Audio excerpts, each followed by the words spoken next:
Welcome to our review of Money in the Bank. I'm your host, Billy Van Horbeck, and alongside with me today is Stacy, the Stacy guy. Yep. So, tonight was Money in the Bank. We kind of skipped the SmackDown review this week. Not much happened on SmackDown. I mean, there was a few matches and everything. There was like 7 matches, but all of them was pretty much just build up for the pay-per-view anyway. Yeah, I mean, it was a good show, I guess. I mean, it wasn't horrific or anything. I guess we'd give it a 3, but it wasn't like anything really to talk about on there. It was a lot of just, this happened on Raw. There was a lot of flashback stuff. Like, yeah. They just kept showing flashbacks. So it was usually the pay-per-view, the SmackDowns before pay-per-view weren't really that good. Like, that one was, like, we rated a 3. Exactly. So it wasn't really good, but it wasn't really bad either. Yeah, it was just a wrestling show. Also, another note is that there was supposed to be a tag match as a pre-show for the Money in the Bank. We did not get to see that match, even though we did try to look for it online, but we did not see it. So we can't tell you about it. We know that later on in the Money in the Bank, the show itself, they go to mention that the tag team champions won that match, but they don't show any flashback to it or nothing. So we don't know what happened during that match. No, we have no idea where it played or anything because we went to WWE Fan Nation where the last time we watched the pre-show was, but it was not there. They had another pre-show on there that was with Matt Stryker that was, pretty much the same thing that was going on in there, unless the match happened on that pre-show. We don't know, so... If it did, it took place in like the last 5 minutes of the pre-show, because that's when we gave up. No, that's when we gave up on that one. I was watching that one in there too. And it didn't? Okay, alright. So we don't know. I was kind of going back and forth to see if they had it. Yeah, so we don't know when that match happened, so... Yeah. Bad on us, I guess. But we watched the rest of the pay-per-view, and it was really, really good, so let's get started. Yeah. The first match was actually a Money in the Bank match for the SmackDown. It had Cody Rhodes, Lord Tensai, Christian, Sin Cara, Damian Sandow, Tyson Kidd, and Santino Marella, and Dolph Ziggler. And I was rooting for Cody Rhodes, and you were rooting for Lord Tensai. Yeah, I like Lord Tensai. But the storyline, the way that match ended, the storyline's been kind of building up for this for a while. And it turned out that Dolph Ziggler won that match, which they've been kind of building him up for a while. So you really can't get too upset with how that turned out, but at the same time, we weren't really rooting for him. No, it was, Dolph Ziggler's not one of our favorites, but at the same time, he's one of those characters that's been around long enough that he deserves his title shot. So I guess we're kind of rooting for him to be the first guy to cash it in and lose, which he almost was. Talk about the second match. First off, there was a couple things that happened between the matches. There was an interview with Sheamus, and that was a colorful interview that was basically, he was using metaphors about cars, saying that he was going to beat Alberto Del Rio something or other. It was kind of a neat interview, but it was just basically him bragging.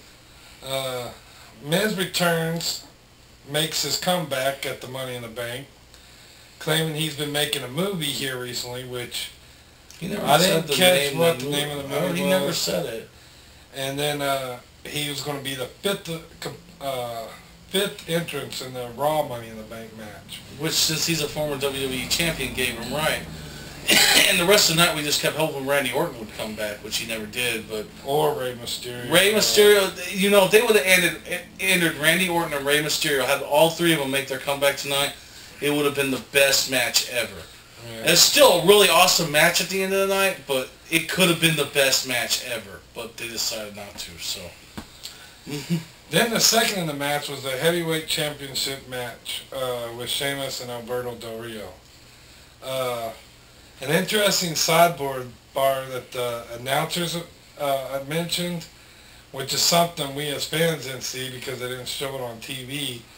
But apparently Sheamus was doing something at the Comic Cons, like doing a speech or something, and Alberto Del Rio came out and ripped up Ventures Comics #1, which is the first appearance of Superman, which storyline wise, Detective Comics. No, it was Adventures. It was the first appearance of Superman. I thought it was Detective Comics though, and then No, that the was Adventures Batman. of Superman. No, it's Adventures Comics. No, I'm pretty sure it was It's either Adventures or Action. It was Action Comics, #1. yeah, Action Comics #1. I don't know what I'm talking about. Anyways, yeah, he ripped up apparently he ripped up a real copy of the very first appearance of Superman, which we don't think he actually. We don't think he would have actually done that, but there's been many reprints of that comic. Yeah, there's like and I could see him doing like a rip up of the reprints. Yeah, so we think. But I don't think he did the real one because I just don't think WWE would pay for something like that. $20,000 just for Alberto Del Rio to rip off the comic book that didn't even happen on TV. So, no, it had to be a reprint. But it was something just to get the, fans there irate. But the match itself is a decent match. It started off slow, which you kind of expect with these two because they're both kind of grappler, kind of wrestler kind of guys. What's kind of surprised me was this how the match ended. It ended kind of classic for Sheamus. He finished him off like like he would finish off anyone else. It's just with Alberto Del Rio, you expect him to like reverse the ending or the ending to be kind of weird, but no, it was a straight up ending. Sheamus won, and Alberto after the match while Sheamus was bragging like I won, Alberto attacked him from behind and left him laying for a little bit. So Ziggler just winning the Money in the Bank match, and he tries to cash in right away. And at first he's trying to turn in the title turn in the briefcase to the referee to get the match started, but Alberto kind of confronts him. So he tries again, and Alberto tries to turn him around or something, and then finally gets mad and hits Alberto with the briefcase and chases him out of the ring. And then by the time he does hand the briefcase over to the referee and turns around, he gets bro kicked. Yeah. So everybody was claiming, Michael Cole especially was claiming, well, that match didn't start, so he still got the briefcase because the bell never rang. And that's pretty much how that segment ended. Yeah, we were all kind of disappointed. We wished the bell would have rung. And then we would have gotten our wish, Dolph Ziggler being the ultimate loser. But whatever. I guess he's going to eventually win it too. But whatever. Go on. After that was an interview with Daniel Bryan, who basically claimed he was going to win both the title and AJ's heart. Then after that, we had the tag champs come out, Kofi and R-Truth. That's when we told you they said that they basically won their match earlier in the night. And like we were surprised. Then it was the Primetime Players, which is Titus O'Neil and Darren Young with AW as their manager, versus Primo and Epico with Rosa. It kind of had a storyline going into this match because the Primetime Players were the tag champs. The Primo and Epico were the tag champs, and they were supposed to get a rematch, but they never got their rematch because AW let their title, and then he turned on them and stuff. So this match has been kind of building up with storyline. What was unique was the ending of this match. I forgot if it was Primo or Epico. It's hard to tell. Primo pinned. Rolled up pin. I think it was Titus O'Neil. No, I think it was Darren Young. Oh, it might have been Darren Young. One of them got rolled up pin. But after the match, the Primetime Players, what I thought was funny, Primo, Epico, and Rosa, they immediately leave, leaving AW there whining with his Primetime Players, and they try to confront Kofi and R-Truth. And when they get too close to the ring, R-Truth throws water in AW's face, and AW gets all mad, and he's throwing off his shoes, and he's trying to get to him. Titus O'Neil and Darren Young are trying to pull him back. And the really funny part was where R-Truth trying to grab little Jimmy and pull him back. Yeah, man, little Jimmy was going to get him some. it was hilarious because that was R-Truth's like, no, don't get him, little Jimmy, don't get him, little Jimmy. It was just funny. Yeah. And then they kind of, after that, they reviewed the Love Triangle with Daniel Bryan, CM Punk, and AJ. And then right after that, they had the match. My only complaint about this was they had it too early in the night. They should have had this either right before the last match or had this be the last match. But yeah, I think it was. I guess it's their second hour main event. I guess you have your first hour main event, then your second hour main event, then your third hour main event. This was the second hour main event. Really good match. You got what you got? What did you write down? Daniel Bryan versus CM Punk with AJ as ref. CM Punk won the match. It was kind of a bizarre match. It was really hardcore. But surprisingly enough, AJ was pretty much basically fair during the whole match. At one point, she got kind of hit because she was on the ropes and Daniel Bryan threw CM Punk into her. And then she was taken out of the match for a little bit. And it got hardcore for a little while when they had another referee in there. With the kendo stick, yeah. Yeah, it got a little bit hardcore and they were throwing each other around and stuff. And then a little bit later on in the match, she comes back into it. And a bizarre turning point in the match was she gets, like both men are laying down. And she goes out of the ring, grabs a chair, goes back into the ring. And for a second, you think she's going to hit somebody with it. But then she puts it down in the middle of them as they're starting to come around. She just lays it on the ground. And then they start running over to it and trying to fight over it. And then Daniel Bryan, what interesting else happens is in the part of the match, first CM Punk gets beat up by the chair, but then he gets control again, and he puts the chair on in the corner. Well, then AJ stands in front of the chair acting like Daniel Bryan. No, I don't want Daniel Bryan to go into the chair. And so Daniel Bryan takes control. So he's like, all right, the kendo stick. He goes to grab the kendo stick. AJ puts her foot on the kendo stick and won't let him grab the kendo stick. So AJ was just really bizarre in the match. But at the end, they brought in a table, which was, CM Punk tried to bring it in earlier in the match, but he brings it in at the end. And they both, fighting throughout the whole time to do a suplex through the table.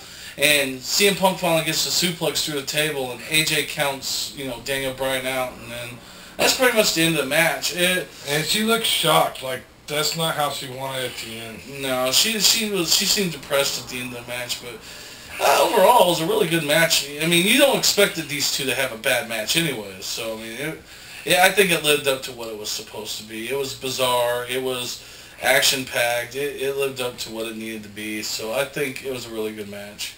They're gonna keep fighting though. Unlike, the other storylines that I mentioned, people need to get new dance partners.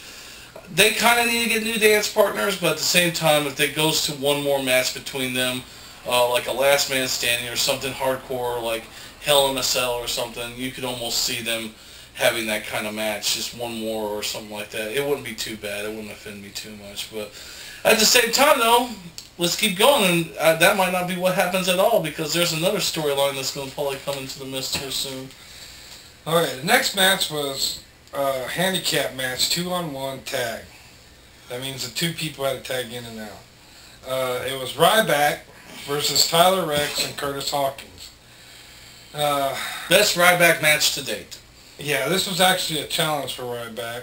He's actually beat up for a little while, but he finally gets the victory. But what was interesting about this match is it's also been kind of a storyline build-up, because before this match, he had taken both Curtis Hawkins and Tyler Rex in single matches, and now so they built this one up. It was the first time they actually built up a Ryback match, and it was actually kind of interesting. I mean, I'm not going to say it was a good match, but it was decent. So I mean, I enjoyed it. I enjoyed just the. Again, this is where WWE does it right, and TNA baffles me, because when WWE, a lot of times with their pay-per-view matches, there's at least some kind of build-up to it. I mean, this match, even though it was unannounced, didn't come exactly out of nowhere. Now, before in the past with Tyler Rex, you could almost say, well, yeah, those came out of nowhere, but this time WWE did it right, and that's one thing I really like about this pay-per-view, is that almost every match had some kind of story in it. Even our next match, even though there was no build-up between the last pay-per-view and this pay-per-view really for it, I mean, there's been a feud between two of the wrestlers that are in the match. Go ahead. Layla, it's a six women tag, which basically 3 versus 3. Yeah. One team you had Layla and Caitlyn and Tamina Snuka versus Beth Phoenix and Natalya and Eve. And it ends with Layla kicking Beth Phoenix and getting the pin. It was Tamina who kicked Beth Phoenix. No, it was Layla who got the pin. Well, no, it was Layla who got the pin, but Tamina did like a Shabbat kick to Beth Phoenix, and then it was a Shabbat kick right into the Layla's neck breaker, which I think is the layout or something like that. But that was when like all the turmoil in the tag match happened, after everybody was fighting. It wasn't good for a women's match. It was unannounced. No build-up for it, really. The only match of the night that really didn't have a storyline other than Layla and Beth Phoenix were kind of feuding before. But one thing about this match is it shows that the Divas are coming back because they've been missing the last, month, I think. Well, last few months, but one thing that could have made this match better, and what I was actually rooting for when I was watching this match, I was actually really rooting for Eve to pick up the victory over Layla, so that Eve and Layla could have a feud for the Women's Championship. Because I kind of want to see those two have a match at like a pay-per-view or something. Have Eve build up to fight Layla, because I don't think they've ever even fought. Like, as far as I know, they've never fought. Also, I like if they're not going to do Eve. And then with AJ, with the storyline kind of wrapping up with CM Punk and everything, I really like to either see AJ or Eve take on Layla. That's kind of my vote, what I'd like to see with the Divas division. One of those two get a match with Layla. Or Karma to come back. We're still waiting for Karma to come back. So, whenever you get around Karma, I'm glad you have your family and everything, but we would really like to see you back in the ring sometime soon. SummerSlam's coming up. Biggest show of the summer. Good time to make a comeback, Karma. Just heads up. Our last and final match of the night was the Raw Money in the Bank match, which had now 5 participants in it. We had Billy's pick, Kane, versus my pick, Jericho, versus the guy that made the comeback, so we were kind of thinking he might win since he just now come back, The Miz, versus Big Show versus John Cena. And John Cena won the match, but how he did win the match was kind of funny. Bizarre. During the match, they kept fighting, and then finally everybody basically turned on Big Show. And everybody started beating up Big Show. And John Cena at one point had him outside the ring and attitude adjustmented him through the Spanish announce table. And then took every ladder from around the ring and just buried Big Show with it. Like with almost every single ladder around the ring. They just buried Big Show. So for the longest time you just had 4 people fighting. Then towards the end, Big Show finally gets up and gets around, and he goes to the other side of the ring where the ramp is. He reaches under the ring, and he pulls out this huge gargantuan ladder. It's like the mega ladder of ladders. Yeah, he looks like he's straining to pick this ladder up. I mean, he's bench pressing and stuff to get this ladder up. Like this was, I can't imagine how heavy this ladder must have been if Big Show was having trouble picking them up. I've seen a guy lift a car. Yeah. And so he gets this ladder set up in the ring. And I'm figuring it's for safety reasons. After he sets this ladder up, this huge ladder, it never comes down again. Which I'm thinking that's because of safety reasons. That ladder was because it looks like that ladder could have really, really hurt somebody. Yeah. It was funny, though, at one point, Big Show was fighting with Jericho, and he's basically just tearing up this ladder. I mean, he breaks it in half. Oh, yeah. Oh, that was before that. Yeah. It was like one of the little aluminum ladders. He's just breaking it in half. I don't know if that happened at the beginning. I can't remember if that happened around the beginning of the match, or if that happened It happened when he made his comeback after I think it was when he made his comeback. Yeah, because Jericho was trying to climb up top, and when he made his comeback, he knocked that one side off, and then he just ripped that ladder in half. And then he grabbed the big ladder. The mega ladder. And then at the very end of the match, you had Big Show and John Cena both climbed up to the top of the match. On the top of the ladder. Top of the ladder. And I think Jericho was up there with John Cena first. Well, no. Okay, so it was Jericho, Miz, and Big Show. I think he punched Jericho, he punched Miz, and then he was going to grab it, and then John Cena jumps up there, and then he takes the suitcase, and he blocks the Big Show's punch with it. Like, he uses it, and then he just starts beating Big Show with the briefcase, and he beats Big Show so much with the briefcase that the handle rips off. And even John Cena looks like he's surprised, like, what the hell happened? The handle just rips off the briefcase. And so John Cena's the winner. He's like, I won, you know, and then he skips Mel back to hit the shovel to the briefcase some more. I have to say, you got anything else to say about that? Okay.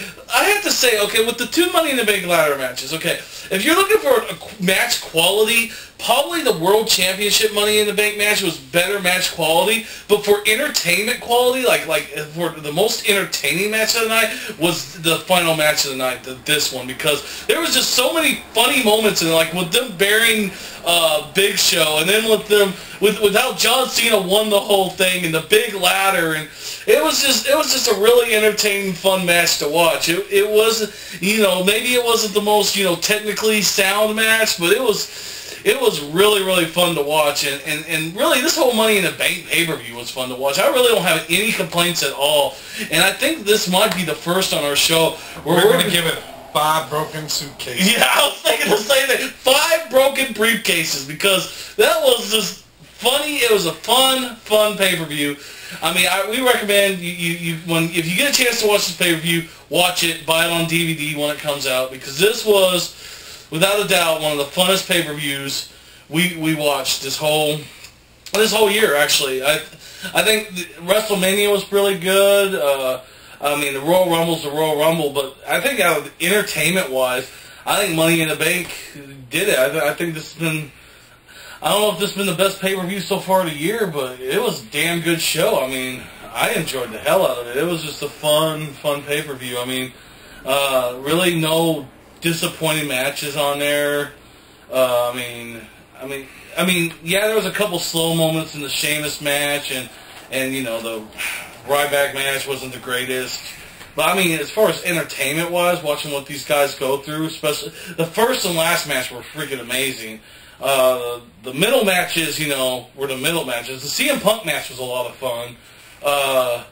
The Sheamus match was okay. But, I mean, overall, though, enjoyment-wise, I just really enjoyed this pay-per-view, and that's really all I got to say. Yeah. We'll talk to you later. Bye.